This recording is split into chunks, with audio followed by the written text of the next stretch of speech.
Mix by rhythm recording studio Patna.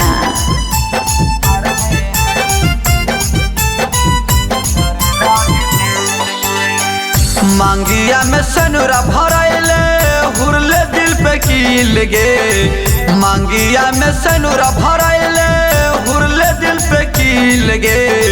छातिया पा बसवा से मार दे जरे नहीं दिल गे। छातिया पा बसवा से मार दे जरे नहीं दिल गे। अमावा के लकड़ी से ढेकड़ी झाड़ी करी ढील गे। अमावा के लकड़ी से ढेकड़ी झाड़ी करी ढील गे। छातिया पा बसवा से मार दे जरे नहीं दिल गे। छातिया पा बसवा से मार दे जरे नहीं दिल गे।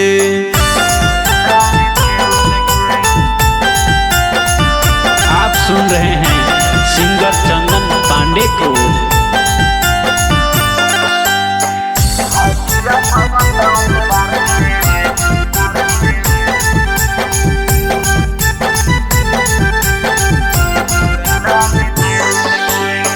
नीमिये के भिड़िया खिड़िया हाथ धाके खैले गे। मिले तो सजनवा मनवा जान नानी भैले गे। जान नानी भैले गे। जान नानी भैले गे। दिल के दर्दिया हमारे बाटले तो चील गे। दिल के दर्दिया हमारे बाटले तो चील गे। छातिया पा बसवा से मार दे जरे नहीं दिल गे। छातिया पा बसवा से मार दे जरे नहीं दिल गे।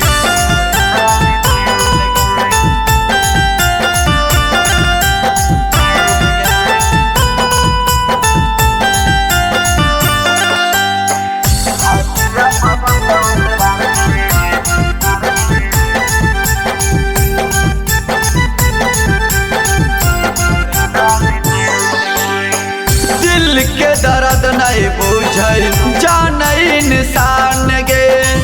मारा लो पर लागल सोना न निकल परान गे। न निकल परान गे। निकल ना परान गे। आल बेला अंकित चंदन साथ जाई है मिल गे। आल बेला अंकित चंदन साथ जाई है मिल गे।